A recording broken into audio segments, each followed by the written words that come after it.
దేవాది దేవుడు ఒక మానవ అవతారిగా ఈ లోకానికి వచ్చినాడు. ఒక సామాన్య మానవునిగా ఈ లోకానికి వచ్చినాడు. ఎందుకయ్యా ఈ లోకానికి వచ్చినాడంటే మానవ పాప భారమును తన మీద వేసుకొని ఆ పాప భారము నుండి మానవుల్ని విడిపించడానికి యేసుక్రీస్తు ప్రభువారు ఈ లోకంలోకి వచ్చాడు. ప్రియమైన వారులారా, ఒక భారభరితమైన సిలువను ఆయన భుజముల మీద మోసాడు. ముళ్ళ కిరీటము ఆయన తలలో పెట్టబడ్డది. కాళ్ళలో మేకులలో గాయాలు చేయబడ్డాయి. వీపంతయు శరీరమంతయు కొరడాల చేత దున్నబడ్డది, చీల్చబడ్డది. చివరి రక్తపు బొట్టు వరకు ఆయన చిందించినాడు. ఆయన రక్తమంతయు అయిపోయిన పిమ్మట నీళ్లు కూడా ఆయన శరీరంలో నుంచి వచ్చినాయి. ప్రియమైన వారిలో కారణం ఏమిటంటే నా పాప భారమును ఆయన వేసుకున్నాడు. సామాన్యంగా చెప్పవచ్చు ఏమిటంటే రక్తము చిందించబడకుండా పాప క్షమాపణ కలగదనే విషయం మనందరికీ తెలిసిందే. అయితే బైబిల్ గ్రంథం ఈ విధంగా సెలవిస్తూ ఉంది. ఏలియనగా మేకల యొక్కయు కోళ్ళ యొక్కయు కోడల యొక్కయు రక్తము మనల్లో పాపముల నుండి పరిశుద్ధపరచుట అసాధ్యము. కానీ దేవాది దేవుడే ఈ లోకమునకు వచ్చి తన యొక్క పరిశుద్ధమైన నిష్కలంకమైన రక్తమును కార్చినాడండి.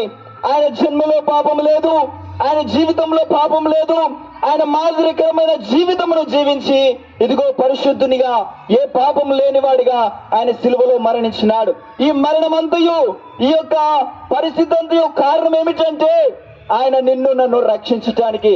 ప్రియమైన వారులారా, యేసునందు విశ్వాసం ఉంచినప్పుడు ఆయన మనల్ని నిత్య జీవమునకు వారసులుగా చేస్తారు.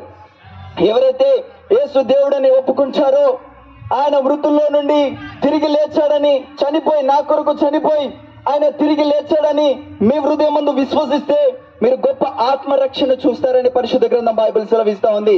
ప్రియమైన వారులారా, ఇదిగో ఇదే మిక్కిలి అనుకూలమైన సమయము. ఇదే ఆ యొక్క గడియ. ఏ రోజు దేవుడు మళ్ళా వస్తాడో తెలియదు. దేవుడు మళ్ళా వచ్చినప్పుడు మేకలు గొర్రెలు వేరు చేయబడ్డట్టుగా పరిశుద్ధులు నీతిమంతులు అదే విధంగానే పాపులు వేరు చేయబడతారు. ప్రియమైన వారులారా, పరిశుద్ధులకు ఆ మోక్ష రాజ్యము, ఆ నిత్య రాజ్యము, ఆ యొక్క పరలోక రాజ్యము. ప్రియమైన వారులారా, ఎవరైతే విడవబడతారో వారు నిత్యము అగ్నిగుండములో, నిత్యము అగ్ని ఆరదు, పురుగు చావదు. అటువంటి స్థితిలో ఆ యొక్క అగ్నిగుండం ఉంటుందండి. ఎవరైతే విడవబడతారో వారి యొక్క స్థలం అదే.